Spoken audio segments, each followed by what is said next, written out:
Hello, beautiful group.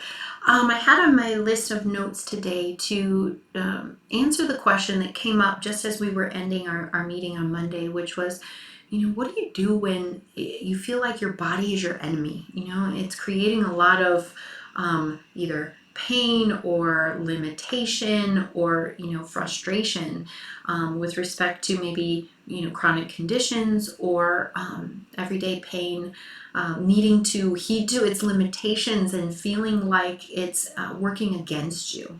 And that is, first of all, such a common feeling to have, such a common perspective with our bodies. And really, this all goes back to we've lived lives that were fairly disconnected with our bodies instead of seeing it as, this incredible source of wisdom and grace, who we really are. Right? It's something outside of us. It's something to be to try to train, to try to control and make it work for us, right?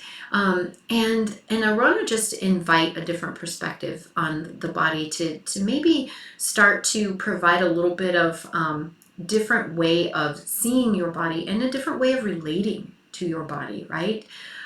If we can get to the point where we see our bodies as trusted resources, as wells of wisdom, intuition, and beautiful guidance, then we can stop trying to force our body into a particular role or into, you have to behave like this, body.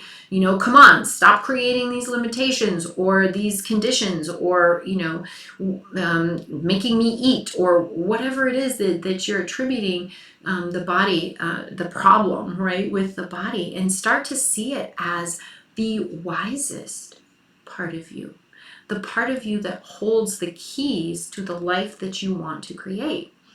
So what do I mean by that? The body, everything that's happening in the body is really a signal, a message to you.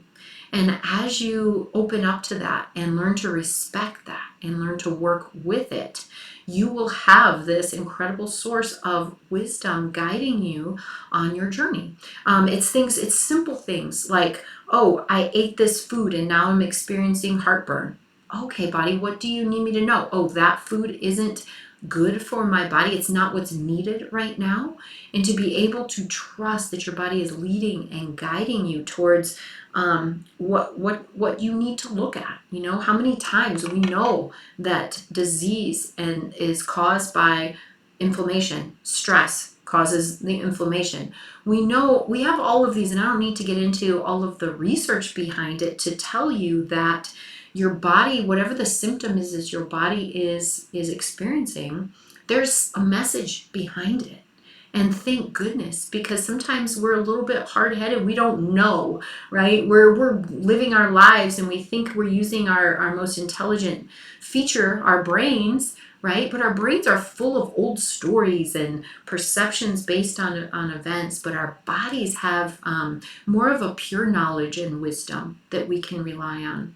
So if the body is experiencing chronic illness, pain, disease of some kind, we can look at that and say, what's going on? Because I am made for health. My normal, natural state is to be healthy and healthy and strong, and that will change over time a little bit. But generally speaking, my normal way of being is health. And instead of looking at this and saying, my problem is high blood pressure, my problem is inflammation, whatever it is, looking to say, that's the symptom, that's the little bell that's going off to say, hey, there's something going on back here that you're not paying attention to.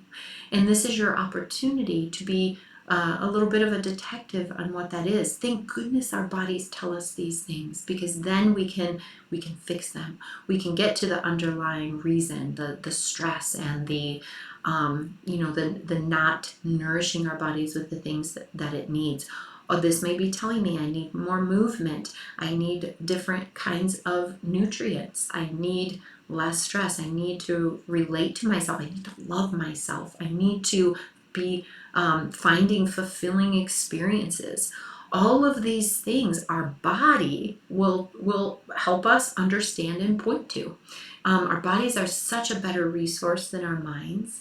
So if we can start to see our body not as an enemy, but as such a beautiful source of wisdom that's always guiding us to better and better and better experiences in life, then we can start to be those detectives, figure out the message that our body is giving us, and step into our bigger lives, our better, more loving lives, where we have more well-being, a more sense of contentment and fulfillment and joy. So it does take a little time. This is a shift in perspective. So probably not something that you are going to just take away from this video and adopt immediately in your life, and that's okay. But it's useful to start thinking about it. And when you're working with your thoughts, notice if some of these thoughts, negative body thoughts, I'm broken, my body is weak, I'm never going to be able to, to have strength and health and etc. I'm never going to be able to lose weight, whatever it is, noticing these body thoughts, and then really turning it around to approach it from the perspective that this is telling me something that's really important for me to know. Thank you, body, for being there and helping me see this. Even if I don't know what the message is, even if I need to put in a little time and effort, because I'm worth it to figure out what my body is telling me, right? So that's a little perspective shift on, those of us that might see their body as the enemy. There is some body love stuff coming up in the curriculum, but I think that noticing those thoughts and reminding yourself that your body is your most trusted source of truth, wisdom, and guidance can make a big difference in being able to work with your body instead of struggling against it. So I look forward to hearing how this perspective lands with you, and whatever you might be needing help with in order to adopt this more and learn to love and appreciate and rely on your intelligent, beautiful body.